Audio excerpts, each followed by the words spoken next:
Sol सिर पर ले आई और बंद कपाटों के आगे वाली दहलीज पर फूल रखकर उसने सिर नवा दिया। उस समय रवि को लगता है कि मन्नो नहीं मानो कोई व्यर्थ हो गई व्यवस्था ने अपने भाग्य के बंद कपाटों के आगे माथा टेक दिया हो। रवि जब पुजारी को बुलाने की बात करता है तब मन्नो अपने मन की गहराई में छिपी वेदना को मानो यह कहकर अभिव्यक्त कर देती है, नहीं रवि, ऐसा कुछ नहीं। मुझे कौन वरदान मांगने हैं, अपने लिए तो कपाट बंद हो गए हैं। बस इतना ही चाहती हूँ, यह कपाट उनके लिए खुले रहे जिनसे बिछुड़कर मैं आ पड़ी हूँ। यह सुनकर रवि से रहा नहीं जाता। वह मन्नो के कंधे पर हाथ डालकर कहता है, मन्नो, मन्नो इससे नहीं चौंकती है, वरन अपने कंधे पर पड़े रवि के हाथ को अलग करके कहती है, रवि, जिसे तुम झेल नहीं सकते उसके लिए हाथ ना बढ़ाओ। रवि, जिसे तुम झेल नहीं सकते उसके लिए हाथ ना बढ़ाओ। यह वाक्य किसके द्वारा कहा गया है? मन्नो के द्वारा। इस आवाज़ में ना उल्लाहना था, ना व्यंग था, ना कटुता थी, अपितु एक सच्चाई छिपी हुई थी। उसका उत्तर रवि के पास नहीं था। अंतिम बार की भेंट उसे याद आती है जब जाने के लिए वह 3 बार नीचे उतरकर फिर 3 बार ऊपर गया था।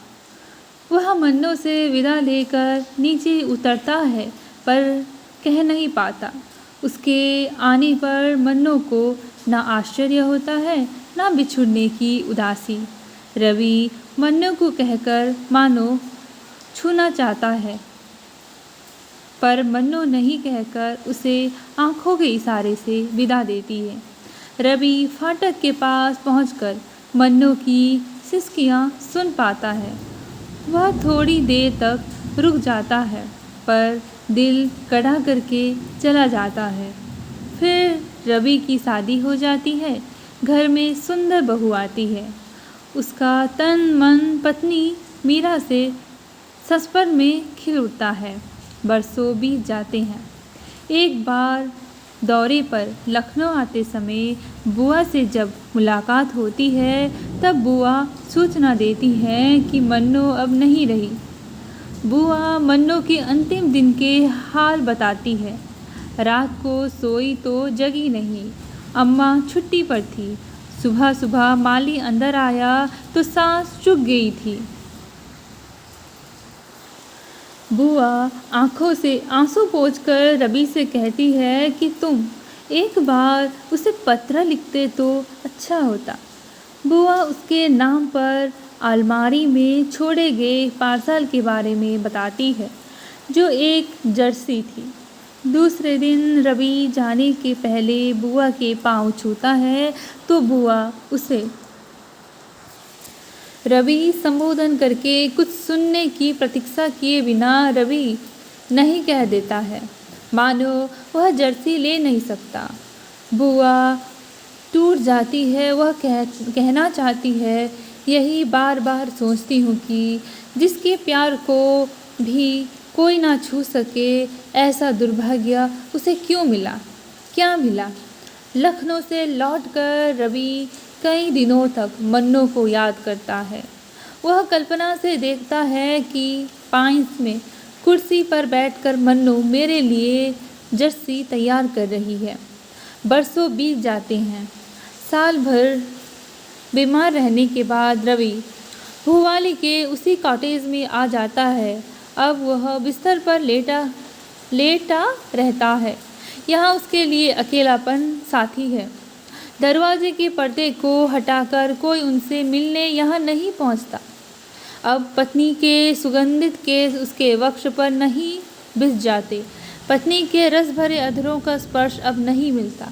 पत्नी मीरा अब हेलो से नहीं जगा देती है। पत्नी मीरा अब हौले से नहीं जगा देती है। वे दिन अब नहीं रहे। बच्चों को बीमारी से दूर रखने के लिए मीरा ने पति के प्रति मोह को छोटा कर लिया। अंतिम बार रानीखेत जाते समय मीरा बच्चों को साथ लेकर घंटे भर के लिए भुवाली के कॉटेज में आती है। फाटक पर पहुंचकर वह पल भर ठिठक जाती है और दोनों हाथों से बच्चों को घेरे के अंदर लेकर आती है ताकि बच्चे अपने पिता को ना छुएं। मीरा के कहने पर बेटा और बेटी झिझक कर हाथ उठाकर प्रणाम करते हैं। बीमारी के डर से रवि अपने बच्चों को पूरी तरह निरख नहीं पाता। वह केवल मीरा को देखता रहता है जो किसी समय उसकी पत्नी थी, अपनी थी।